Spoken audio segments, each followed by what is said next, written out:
त्याचं माईक नाही नाही नाही नाही थांब रे प्रकाश थांबा मला ऐकून घेऊ द्या त्यांचं काय माईक द्या त्यांना कॉर्डलेस माईक द्या माईक द्या त्यांचं मला चेअरमन साहेबांचं ऐका माईक द्या त्यांना बोलू दे त्यांना काय अडचण मागे दाखवा ना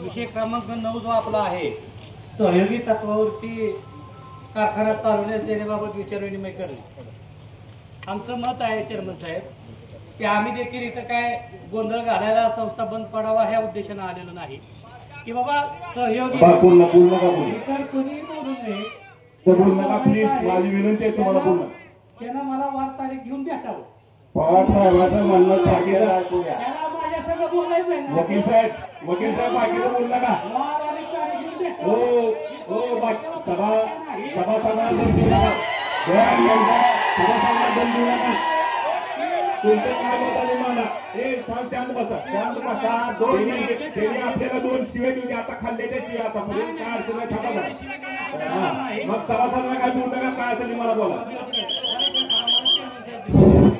हॅलो मध्ये कोणी बोलू नका पवार साहेबांचं म्हणणं थोडक्यात त्यांनी सांगावं आणि मग आपला पुढचा विषय घ्यावा चेअरमन साहेबांनी सांगितलेलं आहे की सगळ्या विषयाची प्रश्नाची उत्तरं आज ते देणार आहेत अगदी दिवस मावळा तरी चालत त्यामुळे माझी सर्व सभासद बांधवांना हात जोडून विनंती आहे की बाबा आपण या संस्थेचे मालक आहोत जो काही विषय प्रत्येक असणार आहे त्याच्यावरती चर्चा होऊ द्या तुम्हाला देखील सगळ्या गोष्टी कळू द्या आम्ही काय इथं आम्ही देखील वसंतदादाच्या परिवारातील माणसं आहोत आणि आम्ही काय तुमची संस्था आपली बंद पाडण्यासाठी प्रयत्न करत नाही पण मध्यंतरी कुणी बोलू नका सभेचा अध्यक्ष म्हणून साहेबांचा अधिकार आहे की प्रत्येक प्रश्नाचं उत्तर देणं तेवढी माझी हात जोडून विनंती आहे साहेब आपण कारखाना सहयोगी तत्वावर चालवण्यास देण्याबाबत मंजुरी मिळण्याबाबत विचारविनिमय करणे असा आपण विषय क्रमांक 9 घेतलेला आहे परंतु प्रत्यक्ष सहयोगी तत्वावरती देणं म्हणजे नक्की काय अटी शर्ती असणार आहेत किती वर्षासाठी आपण देणार आहोत माझं 1-2 मिनिटं पूर्ण होऊ द्या साहेब आणि मग आपण उत्तर द्या म्हणजे आपल्याला एकत्र देता येईल की एकीकडे आपण सहयोगी तत्वावर देणार आहे असं आपण म्हणतोय प्रत्यक्ष कायदे तरतूद बघितली तर सहयोग करताना प्रायव्हेट कंपनी संग सहयोग करता येत नाही सहकारी कारखान्याशी सहयोग करता येतो असं आम्हाला कायद्यातनं दिसतंय बरं ठीक आहे आपण सहयोग करताय तर आपल्या सभासदांना बाबा या सहयोग म्हणजे नक्की कसं होणार आहे सहयोग हा शब्दच आम्ही गेले 1 महिना झाला ऐकतोय परंतु प्रत्यक्ष आमच्या सभासदांचं कसं हित होणार आहे अटी शर्ती त्याच्या काय असणार आहेत या सगळ्या गोष्टी आपण त्याच्यामध्ये वाहवाह करायला पाहिजे दुसरं माझं म्हणणं आहे की साहेब आपण आता खरं तर मला दुःख होतंय की सभासदांना विचारविनिमय करणे म्हणून आपण बोलवत असताना अगोदरच जर बोत्रे पाटील साहेबांनी जर पैसे दिले तसं आपणच कबुली देत आहे मग आपलं तसं सगळं पूर्वी जर काय करार झाला असेल तर तसं देखील आम्हाला सांगावं मग आम्ही त्याच्यावर विचार करू कारण एकतर इथं विचारविनिमय अगोदर व्हायला पाहिजे सभासदांनी हो म्हणल्यानंतर तिथून पुढची प्रोसिजर व्हायला पाहिजे पण आता आपणच त्यांच्याकडून अगोदर जर पैसे घेऊन जरी संस्था ऑलरेडी जर ते सगळं झालेलं असेल तर मग ह्या सभेचा फारस कशासाठी आहे आज आमच्या सर्व सभासदांना नोटीस देखील मिळालेली नाही सर्व सभासदांना वार्षिक अहवाल आम्ही द्या म्हणून वारंवार मागणी करतोय गेल्या 10 वर्षापासून वार्षिक अहवाल मिळालेला नाही तसेच आता आपण वारंवार आरोप केला की बाबा माझे अर्ज आहे तर ते 50,000 पोत्याचा कोणता अर्ज आहे आपण दाखवावा आपण जे आपले जे म्हणणं असेल ते मी ऐकू कारण आम्ही कोणताही अर्ज ही संस्था बंद पडावी या उद्देशाने दिलेला नाही कर्जाचा विनियोग व्यवस्थित व्हावा असेच अर्ज आहेत अर्ज जरी तुमच्याकडे असतील तर तुम्ही समोर आणा आमच्याकडे देखील अर्ज आहेत आणि आमचा मुद्दा एवढा आहे साहेब की सहयोगी करत असताना आज दादांच्या कष्टातून उभा राहिलेली संस्था आहे आज लोकांनी तुम्हाला मोठ्या विश्वासानं पदावरती बसवलेला आहे आज निवडणूक झाल्यानंतर आम्ही कोणत्याही प्रकारचा अडथळा गेल्या 2 वर्षामध्ये कुठे देखील आम्ही अर्ज केलेला नव्हता तर आपण अजून देखील पुढची 3 वर्ष सक्षमपणे संस्था चालवा तुम्हाला कोणताही अडथळा विरोधक म्हणून आमच्याकडून असणार नाही तुम्हाला जी पाहिजे ती आमच्याकडनं मदतच होईल ऊस घालवत नाही तर असं तुम्ही म्हणताय ऊस नेण्यासंदर्भात दरवर्षी आम्ही सर्वजण जे तुमचे प्रमुख विरोधक आहोत ते विनंती अर्ज करतोय माझ्याकडे सगळे लेखी आहेत आरजेडी आपल्याला आदेश करतायत पण कधी देखील आमचा ऊस तुम्ही आणायला तयार नाही त्यामुळे माझी विनंती आहे की आपल्या संस्थेला ऊसाची गरज आहे तर आपण देखील ऊस आमचा देखील घेऊन जावा सहयोगी तत्वाबद्दल एकूण माझे 12 प्रश्न आहेत त्यामुळे आपण सर्वांनी शांततेत ऐकावं एकाच प्रश्नावरती फक्त गोंधळ होऊन एवढी माझी अपेक्षा आहे आणि एकेका प्रश्नाचं साहेब उत्तर देऊ शकते की आता सहयोगी विषयावर बोलत असताना त्याच्या अटी शर्ती करायची आम्हाला आपण माहिती द्यावी आणि कशा पद्धतीने ह्या गोष्टी घडणार आहेत. त्याच्यानंतर आपण मग पुढचे इतर जे प्रश्न आहेत की बाबा काय लोकांच्या नावावरती जी काय कर्ज निघले ती कर्ज आपण यातून भरली जाणार आहेत का. मी एकदा साहेब प्रश्न वाचतो, तुमच्याकडे यादी आहे त्यानुसार परत आपण हे का की सहकारी शिरोमणी वसंतराव काळे साखर कारखाना व ओंकार साखर कारखाना सहयोगी करार किती वर्षासाठी असेल, आपली जबाबदारी व अधिकाऱ्यांचं वाटप कशा पद्धतीने असेल. आज अखेर सहकारी शिरोमणी कारखान्यावरती आपल्या किती कर्ज आहे, किती थकबाकी आहे आणि आपण कधीपासून थकबाकीत आहोत आणि आपल्याला ते कर्जाबाबतची जी काय भरण्याची जी प्रक्रिया आहे ती कशा पद्धतीने आपण नीलगड वाटचाल करणार आहोत. कारखान्याचे सभासद, शेतकरी, कामगार, ट्रॅक्टर मालक व अन्य इतरांच्या नावे आपण किती कर्ज उचललेलं आहे, त्यापैकी किती रक्कम परतफेड झाली आहे, किती बाकी आहे, तसे ज्यांच्या नावे कर्ज उचलण्यात आले त्यांची संपूर्ण यादी आम्हाला मिळावी. रक्कम त्यांच्या समोर किती आहे त्यांच्या नावावर उचलले त्याची आम्हाला माहिती मिळावी. तसेच ती रक्कम कधीपर्यंत परतफेड होऊन त्या लोकांचे उतारे कोरे होतील, कारण आज ते देखील आपले सभासद बांधव आहेत आणि ते देखील अडचणीत आहेत. विषय माझा 5 होता प्रश्न की कारखान्यामध्ये सध्या कामावर असणारे व सोडून जाणारे असे एकूण सर्वच कामगार यांचे फायनल देणे, फंड रक्कम व इतर हेडखाली कारखान्याकडे आपले किती देणे आहेत. सोडून गेले तर देखील आपलेच बांधव आहेत, काय रिटायर झालेत, काय मयत झाले, सर्वच कामगारांच्या बाबतीमध्ये त्याचा विचार व्हावा. त्यांना ते कधीपर्यंत आपण देऊ शकताय आणि त्याची माहिती आम्हाला मिळावी. 6 नंबरचा आमचा प्रश्न होता की साहेब यशवंत नागरी पतसंस्थेची जी रक्कम आपल्या वार्षिक अहवालामध्ये दिसते किती रक्कम आपल्या किती घेतलेली आहे आणि त्यामुळे तिथल्या सभासदांना तिथलं कर्ज वाटप थांबलेलं आहे. तर आपण यशवंत पतसंस्थेची रक्कम आपल्याकडे किती आहे आणि ती आपण कधीपर्यंत परतफेड करणार आहोत. त्यानंतरचा प्रश्न आहे प्रतिभा पतसंस्थेच्या बाबतीतला की प्रतिभा पतसंस्थेची देखील रक्कम आपण आपल्या या संस्थेसाठी आपण वापरली. ह्या सगळ्या एकमेकाच्या रिलेटेड संस्था आहेत. विठ्ठल सहकारी साखर कारखाना असेल, चंद्रभागा सहकारी साखर कारखाना असेल, यशवंत नागरी पतसंस्था असेल, प्रतिभा नागरी पतसंस्था असेल, ह्या सगळ्या आपल्या ज्या पूर्वजांच्या कष्टातून उभ्या राहिलेल्या आणि एकमेकाच्या संबंधित असणाऱ्या संस्था आहेत. तर एकामुळे दुसरी, दुसऱ्यामुळे तिसरी अशी बंद पडायची जी काय साखळी व्हायला लागली ही साखळी तुटणं गरजेचं आहे. आणि प्रतिभाचे आपल्याकडे किती पैसे आहेत आणि ते आपल्याला कधीपर्यंत तुम्ही परत देत चाल. ओंकार साखर कारखान्याकडून आपण किती रक्कम घेतली व त्याचा विनियोग कशासाठी करला त्याची देखील आम्हाला माहिती द्यावी. कारखान्याकडे असणारं जे एकूण कर्ज आहे त्याची जी परतफेडीचं एमएससी बँकेचं आपल्याला वार्षिक टॅगिंग काय आहे, वर्षाला आपल्याला एमएससी बँकेला किती कोटी रक्कम भरावी लागते, त्यांचं किती कर्ज आहे व इतर ज्या वित्तीय संस्था आहेत त्या बाबतीमध्ये मग कोणतीही संस्था ज्या संस्थेचं आपल्याकडे कर्ज असेल तर ते आपल्याला वर्षाला साधारण किती कोटी रक्कम भरल्यानंतर आपला कारखाना कर्जमुक्त होणार आहे, ते किती वर्षात कर्जमुक्त होणार आहे. त्यानंतर प्रश्न नंबर माझा 11 आहे. सभासद अनामत पोटी जमा असणारे जे काही पैसे आहेत वर्षानुवर्ष 25-30 वर्ष झालं ते देखील आपल्या दादांवरती विश्वास ठेवून, सर्व आपल्या पूर्वजांवरती विश्वास ठेवून त्या लोकांनी इथं पैसे भरलेले आहेत. असे हजारो लोक आहेत. दरवर्षी आपल्याला वार्षिक अहवालामध्ये जे ऑडिट रिपोर्ट असतो त्याच्यामध्ये त्याची नोंद होती.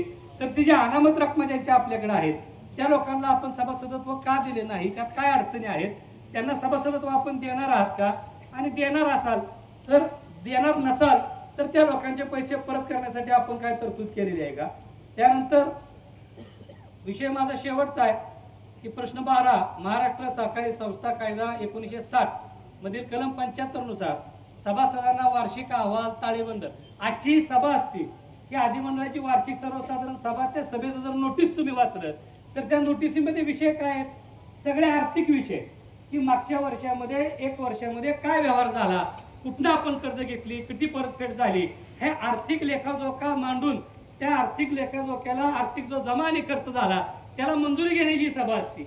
मग आपल्याला आपण एक सभासद म्हणून आपल्याला जर कुठला आकडाच कळत नसेल, एक मिनिट नाही, आता शेवटचा 1 मिनिट राहिलाय साहेब, 1च मिनिट साहेब, आम्हाला बोलले नाही. मी प्रश्न विचारलेला काही चुकीचं मी बोललेलं नाही. बरं प्रश्न वाचतोय का.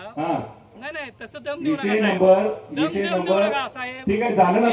तुमचं साहेब आम्ही शांत आहे. तुम्ही आता दिवस मावळेपर्यंत म्हणलाय की साहेब, दिवस मावळेपर्यंत म्हणलाय साहेब. अजून प्रश्न वाटतो. एक शेवटचा प्रश्न राहिलाय माझा.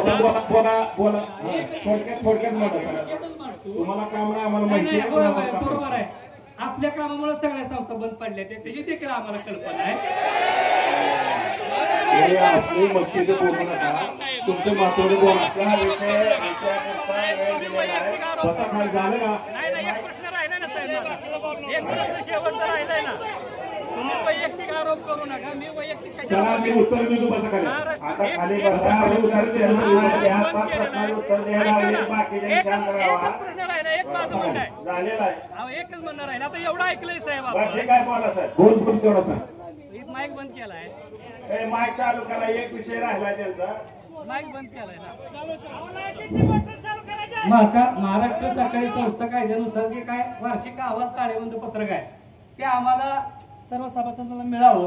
ते असे 12 प्रश्न ठीक विचारले. आहे. माझी अजून एक विनंती आहे साहेब आपल्याला की एकच मिनिट फक्त आपण मला वेळ द्या की आपण सहयोगी तत्वावर देणार आहात, त्याची अटीशर्ती आम्हाला सांगणार आहात. दुसरीकडे काल बोत्रे पाटलांनी जे ओंकार कारखान्यावरती 40 वर्षासाठी लिजर घेतला त्याच्यामुळे संभ्रम होतोय. आपण या सगळ्या गोष्टीचा खुलासा केल्यानंतर सभासद काय निर्णय घेतील तो सगळ्याला मान्यच असणार आहे. त्यामुळं संभ्रम कुठे येतोय साहेब की आपण चला, सहयोगी सांगतो मी, तत्व. चला. दुसरी एक गोष्ट मला ठीक म्हणायची आहे. आहे. झालं. जर ठीक आहे, बसा खाली. सरकारी बसा. माईक बंद केलं. ठीक आहे. आपलं सहकारी संघटना एक बरं का? मुद्दा राहिलाय साहेब. आता ठीक आहे, हो का? यांनी जे मुद्दा तक्रार राहिला अर्ज केलेला आहे. नाही नाही, एक मुद्दा राहिलेला अरे आहे. मग सांगा ना लवकर. अहो, एक आता माईक बंद केलं मी कसं सांगू. माझं म्हणणं आहे विठ्ठल परिवारात विठ्ठल कारखाना असेल, चंद्रभागा कारखाना असेल, या एकत्र संस्था आहे. तर तुम्ही सहयोग करायचा आहे तर विठ्ठल कारखान्याशी करा. हा, काय विषय अडचण ठीक आहे आहे. तुम्हाला? चला, हा, चला, बोल, हे बोल. सभासदांना आपण विचारतोय ना. हा, चला, प्रायव्हेट ठीक आहे. मध्ये गेल्यानंतर प्रायव्हेट होऊ शकते. तुम्ही सहकारी ठेवा, तुम्ही चालवा, नाहीतर सहयोग करा ना. ठीक आहे. किंवा इतर चला, आता मला मोठी साहेब कोणत्या बस. हे पुढचा विषय वाचत आहे. थांबा आता थांबा. ए थांबा आता 2 मिनिट मी बोलतो. 2 मिनिटं माईक. बरं का? ए खाली बसा. खाली बसा तुम्ही. खाली बसा. आता त्यावर आता बोलूही नका बरं का? एवढं थांबा आता. हा, सांगतो मी आता बोलतो. आता बघा महाराष्ट्र राज्य सहकारी बँक 2020-21 काळात हंगाम सुरू करण्यासाठी कारखाना राज्य बँकेने प्रस्ताव सादर केला होता. परंतु 23/8/2020 रोजी काही लोकांनी बँकेकडे तक्रार अर्ज केलेला सादर तक्रारीमध्ये बँकेत तारण असलेली 50,000 क्विंटल साखर कमी असल्याबाबत कळविण्यात आले आहे आणि त्यामुळे बँकेने तक्रारी अर्जाची चौकशी लावल्याने राज्य बँकेने 15/10/2020 रोजी पूर्व हंगाम खर्चासाठी मंजूर केलेली रक्कम 1 ते 1.5 महिना उशिरा आपल्या साखर कारखान्याला मिळालेली आहे. हे तर आम्ही तुम्हाला मंजूर अर्ज दिला ते तुम्हाला आम्ही सगळं कळवतो. दुसरा विषय रोजे 2020 FRP ऐका FRP अदा न केल्यामुळे आयुक्तांकडे राज्य सहकारी बँकेकडे तक्रार अर्ज केला होता. सदर तक्रार अर्जामध्ये 21-22 करिता कारखान्याला कारण परवाना देऊ नये अशी जी पण प्रत आहे ती पण आम्ही त्यांना लेखी स्वरूपात आम्ही त्यांना सगळं पाठवतो. आता विषय महत्वाचा राहिलेला आहे. आता जे बाकीचे प्रश्न त्यांनी मांडलेले आहेत त्याचं प्रत आता कुणाचं कर्ज कुणाच्या नावावर किती आहे ते आम्हाला जाहीररित्या आम्हाला सांगता येत नाही. ते रितसर तुम्हाला सगळ्या गोष्टी आम्ही पाठवतो. कारण सभासदांच्या नावावर कर्ज मिळालं सगळं आता ते सुद्धा मी त्या मागे सांगितलेलं आहे. ते सुद्धा पत्र आम्ही तुम्हाला सगळं काय असेल ते लेखी द्यायची व्यवस्था आम्ही त्या माध्यमातून देतो. आता फक्त कुठल्या बँकेचं कुठल्या सभासदांच्या नावावर किती उचललं की सहकारच्या कायद्यानुसार या सगळ्या गोष्टी आपल्याला माहिती उघड जाहीररित्या आपल्याला देता येणार नाही. कागद आमच्या मी देतो.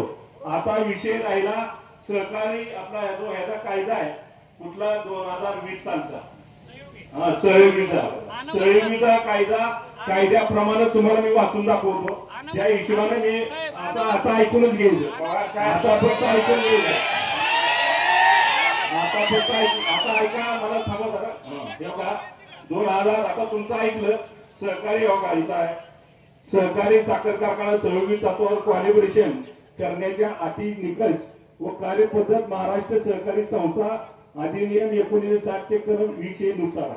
आता या काळात मला सांगा परिजीवन आर्थिकदृष्ट्या सक्षम असावी म्हणजे पुढचा कारखाना जो घेणार आहे तो आर्थिकदृष्ट्या पुढचा कारखाना सक्षम असावा.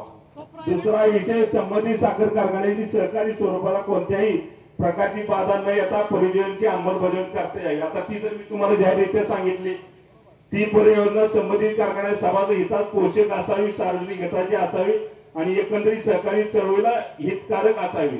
आता मला सांगा जो मी मगाशी तुम्हाला सांगितलं सभासदांचा उद्देश काय तुम्हाला मताचा अधिकार मिळणार तर मिळणार आहे.